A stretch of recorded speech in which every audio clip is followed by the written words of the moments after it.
আসসালামু আলাইকুম। গতকালকের মতো আজকে আবার চলে আসছি এই সাহা সিহা বলা হয়, সাহা বলা হয়, মেডিকেল স্ক্যানিং সেন্টারে। আমি একদম সামনে দাঁড়িয়ে আছি। তো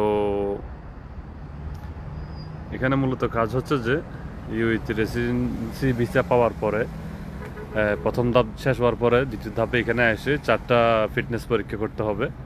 এই 4টা ফিটনেস পরীক্ষাতে আপনি যদি অ্যাপ্রুভাল পেয়ে যান, তারপরে আপনার ভিসার দ্বিতীয় ধাপে আপনাকে তৃতীয় ধাপে যাইতে হবে। এখান থেকে যদি সব কিছু যদি ফিটনেস যদি ঠিক থাকে, আর না থাকলে আপনাকে সময় দেওয়া হবে।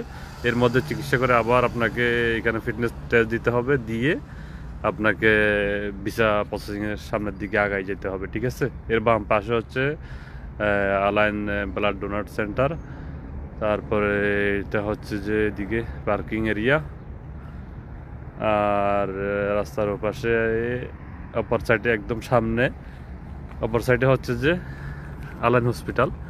এটা হচ্ছে আলাইন হসপিটাল, বড় হসপিটাল। একটু জুম করে দেখাই। ঠিক আছে, এই যে আলাইন হসপিটাল। ঠিক অপর সাইডে হচ্ছে যে মানে রাস্তার দুই পাশে দুইটা। ঠিক আছে, এটা হচ্ছে আলাইন আলজিমি।